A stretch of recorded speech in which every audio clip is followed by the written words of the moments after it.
순원왕후와 철종마저 긴 세월을 살지 못합니다. 결국 살아남은 자는 오로지 신정왕후 한 명. 조선 조정의 전통성이 있는 왕가는 자신 혼자 남아 대왕 대비에 오르게 된 것이죠. 그럼 신정왕후도 통쾌했을까요? 정답은 NO입니다. 신정왕후는 흥성대원군의 둘째 아들, 훗날 고종이 되는 이명복을 양아들로 삼기로 결정합니다. 차기 왕이 대왕 대비인 자신의 아들이 되는 것이 왕실의 정통성과 왕권을 강화하기에 더 좋다고 판단한 것이죠.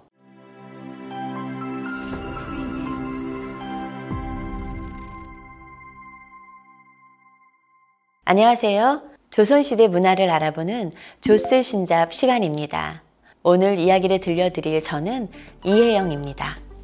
서울 경복궁 광화문을 따라 쭉 안으로 들어가면 교태전이라는 곳을 찾을 수 있는데요. 그곳에서 고개를 살짝 오른쪽으로 돌리면 기품과 평안함이 느껴지는 자경전을 만날 수 있습니다. 경복궁은 1592년 임진왜란 때 소실되고 270년간 방치되다 고종 4년 때 재건된 건물인데요. 이때 고종이 가장 많이 신경 쓴 건물이 바로 이 자경전이었습니다. 헌종의 어머니이자 자신의 양어머니인 대왕대비 조씨, 신정왕후가 살 곳이라 그랬는데요. 자경전 꽃담에는 건강과 장수를 바라는 문양을 가득 채웠을 만큼 고종은 신정왕후를 무척이나 생각했다고 합니다. 그렇다면 고종은 왜 자신의 양어머니인 신정왕후를 일반적인 효심 이상으로 아꼈던 걸까요? 오늘의 조쓸신잡은 신정왕후와 그녀를 향한 고종의 효심에 대해 이야기해볼까 합니다. 먼저 신정왕후가 누구인지부터 알아야 하는데요. 한국의 근현대사를 관통하는 조선의 마지막 대왕대비가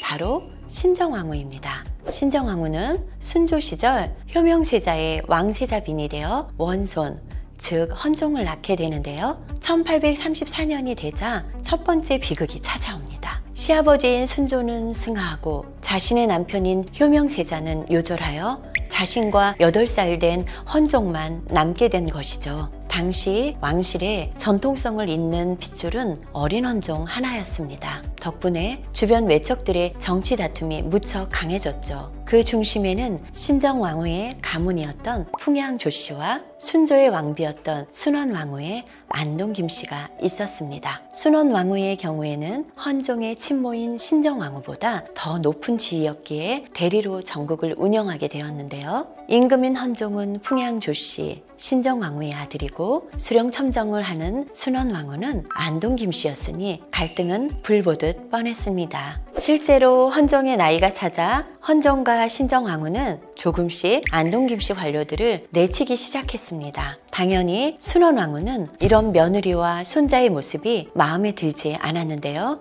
심지어 얼마 못 가 헌종이 일찍 승하하자 속이 후련하다, 의심도 많고 시기심이 강한 둔한 임금이 죽었다 라며 통쾌했다고 합니다. 자신의 손자, 심지어 한 나라의 왕이 죽은 것임에도 실록에까지 적힌 말이니 얼마나 신정왕후가 헌종을 불편하게 생각했는지 알 수 있죠. 덕분에 신정왕후의 힘은 더욱 약해졌습니다. 결국 왕위를 철종이 차지하고 신정왕후는 조용히 지내게 되는데요. 이것이 비극일지 희극일지 순원왕후와 철종마저 긴 세월을 살지 못합니다. 결국 살아남은 자는 오로지 신정왕후 한 명. 조선 조정의 전통성 있는 왕가는 자신 혼자 남아 대왕 대비에 오르게 된 것이죠. 그럼 신정왕후도 통쾌했을까요? 정답은 NO입니다. 실록에 따르면 죽지 못해 사는 이 몸이 차마 망극하고 감당할 수 없는 일을 당하고 나니 그저 원통하다 라며 오히려 철종과 순정왕후의 죽음을 무척 슬퍼했습니다. 신정왕후 스스로는 권력에 대한 욕심보다는 아들을 잃고 주변의 왕실 사람들까지 모두 사라진 채 조선을 맡게 된 압박감이 더 컸던 것 같습니다. 그러나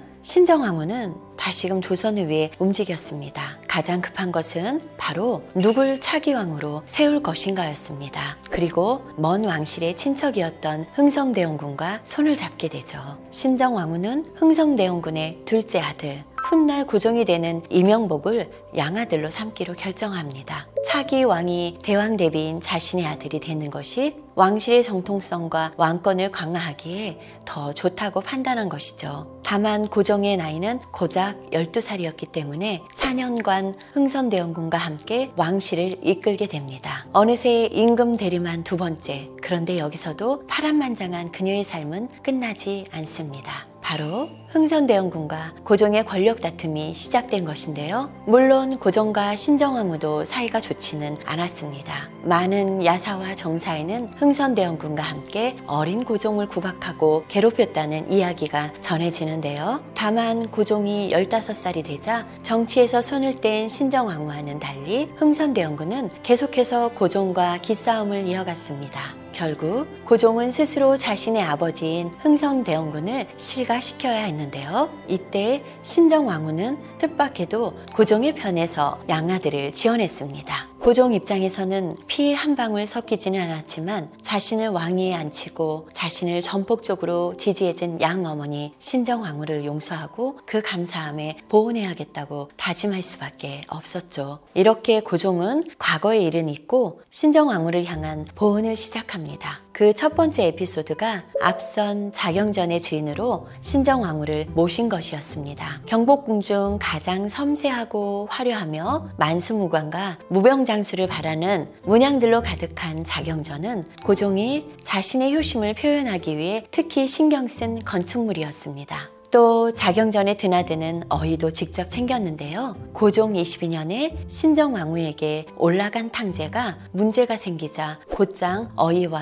담당관들을 어미 벌할 정도로 알뜰히 챙겼습니다. 두 번째 에피소드는 신정왕후의 생신 파티였습니다. 당연히 일반적인 축하연가는 그 스케일이 달랐는데요. 매해 어마어마한 경사로 두어 큰 축하연을 벌였습니다. 특히 신정왕후의 환갑, 칠순, 팔순잔치를 성대하게 치렀는데요. 팔순잔치의 경우는 그 축하 행렬과 잔치를 무척 상세히 기록해 현대의 일을 재현하고 보존할 수 있을 정도로 디테일하게 진행했습니다. 끝으로 신정왕후가 돌아가자 누구보다 애통해한 것도 고종이었습니다. 자그마치 몇 날 며칠을 슬피 울었다고 하는데요. 심지어 일부 신하들은 너무 우셔서 옥체를 상하게 될까 걱정된다 라며 상소까지 올렸다고 합니다. 사실 고종은 하루에 3번 문안인사를 매일 꼬박꼬박 신정왕후에게 올렸었는데요. 그녀가 승하하자 이제 문안인사를 드릴 곳이 없다며 안타까워했다고 합니다. 이러한 고종의 효심이 하늘에도 통한 걸까요? 신정왕후는 고종 27년 4월 83세라는 나이로 천수를 모두 누리고 승하하게 됩니다. 죽은 뒤로도 신정왕후에 대한 은덕을 자주 기렸는데요. 고종이 직접